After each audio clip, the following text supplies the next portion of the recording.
Filmmaker Malcolm and his model actress girlfriend Marie return home from the big premiere of Malcolm's new movie. It's early in the morning and they just want to eat and go to bed. But first they argue. Then they have sex. Then they argue. Then they have sex. Then they argue. Then they have sex. Okay, they really don't have that much sex. This is Malcolm and Marie. So, yeah, this is if this were a TV show, this is what you would call a bottle episode, because it's basically just two people in one location. I don't know how tightly scripted this necessarily is. It feels like a lot of this stuff may have been improvised. I'm not entirely sure. Like there might have been a general overview with some exact dialogue bits, but other than that, it seems very it seems a kind of improv a little bit. I know this was shot under a lot of the COVID rules that have been going on recently. I think it was done under lockdown. I may be wrong on that.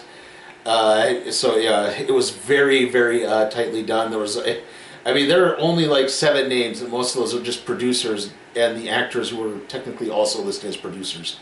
But yeah.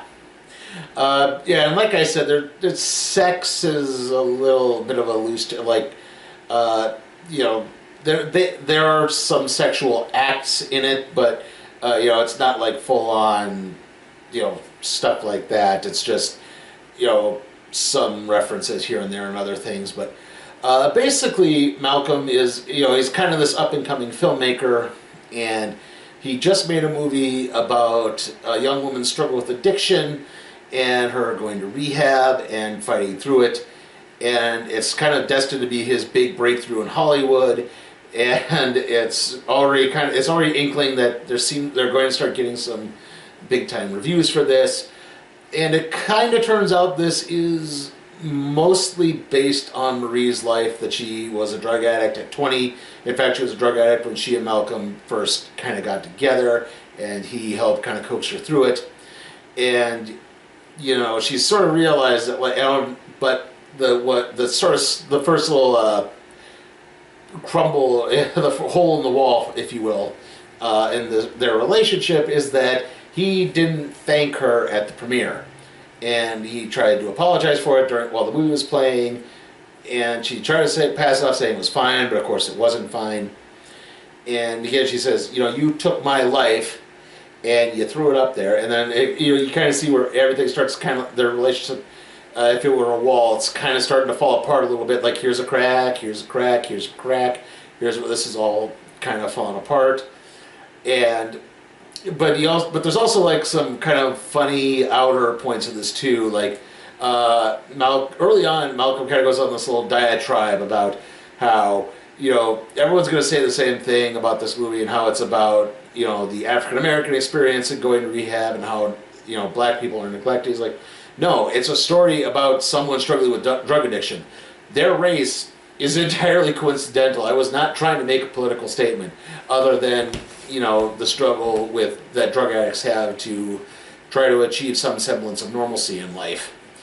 So, yeah, that was his political statement. It had nothing to do with racism, but of course, you know, he said, but I know they're all going to read race into this. They're all going to think they're going to make it way more political than it really is. But, you know, eventually in a few years they'll be doing a Lego movie. And, you know, then she responds, yeah, and that Lego movie is going to do, you know, huge box office numbers because people want to see it because they want to support an African-American film or a filmmaker of color. So, yeah, he's going to have, like, the biggest Lego. So there's kind of, like, those little insights into it. And then later on in the movie, one of the reviews comes out, and it pretty much goes exactly the way he said it was. It is he even says, it's exact. And it leads Malcolm, John David Washington, into going on this big diatribe and how bad this filmmaker's review is. It's like, he sets out to subvert the white savior trope. He's like, no, I didn't. The doctor is a white person who's working to save the drug addict. That's not subverting anything. That's the same trope.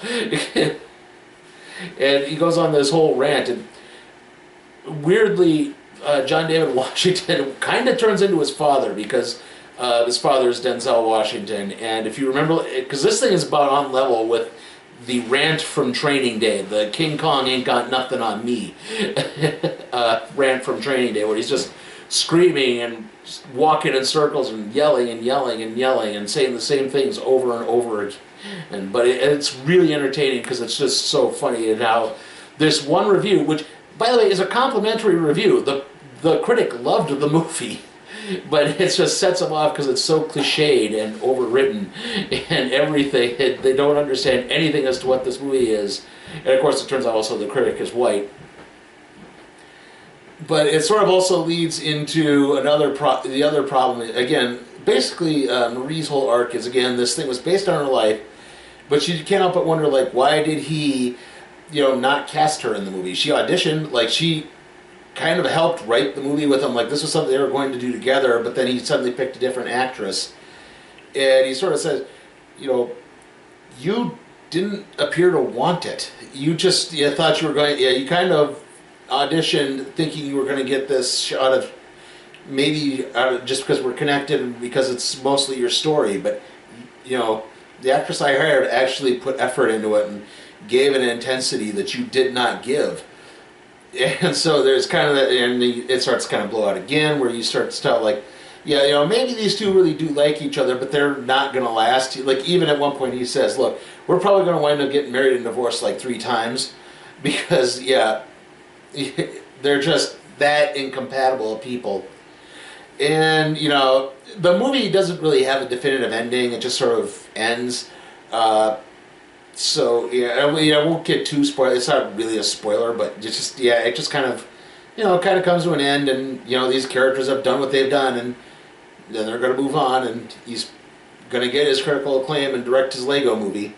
So, that's kind of it. I'd say the film overall, it's pretty good. It's got the John David Washington and there's John Allen Washington. John Washington and Zendaya do give really good performances. They do kind of help elevate this material. If I have any problem with it, I think it's a little too long. I think you cut about 10 minutes out. Like I said, his big rant on the critics is really entertaining, but it just it does wear out its welcome. A lot of the rants that are entertaining kind of wear out their welcome just because he's constantly repeating it over and over again. It's like, if you just cut a lot of that out, I think it'd just shorten this thing by about 10 minutes. I think it's a much, much better film. At 96 minutes, it would be a great film. At 106, it's all right. It's pretty good. I'm going to give it a low A. I mean, it's A minus, I would probably say more. Just, again, the performances elevate this up, but, again, it's just all right material. It's not too spectacular. And there are some good insights, but, again, they just kind of pop up here and there. So, I'm going with an A minus on this. Haven't you forgotten something? Say who were... Hey, aren't you Frederick Douglass? Yeah, we studied about you in school yesterday. About how you were a slave and how you took your own freedom. And then began to fight for freedom and dignity for all our people. Say, but what did I forget? Are you going to go out into the world with your hair looking like that? Well, Mr. Douglas, times have changed. We wear the natural now. You call that a natural? That's a mess.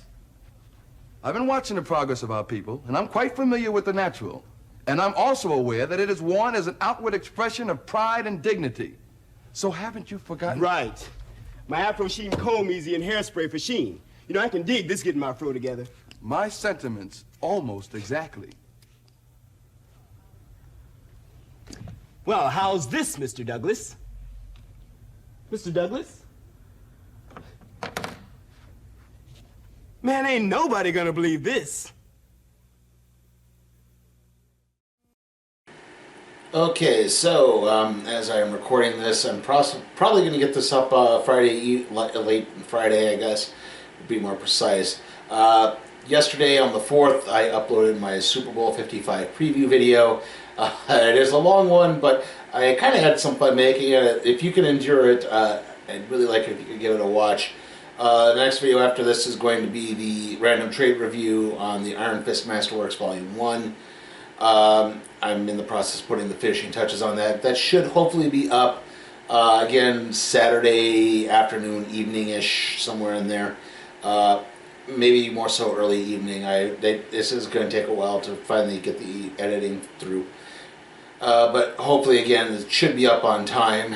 The next thing, I guess, right now, the next thing is probably going to just be WandaVision when that concludes, and then Winter Soldier and Falcon, or Falcon and Winter Soldier when that starts up. So, yeah. I'll try to see if I can get... There is one other thing I'm trying to get, but I don't know when the air date is, so I can't say with any certainty. But I will try to get at least one more maybe movie review up. I guess New Japan, in wrestling news, New Japan is now going to be on the Roku channel weekly on Thursdays. So maybe I'll do the first episode of that, see how that goes down. See you all next time.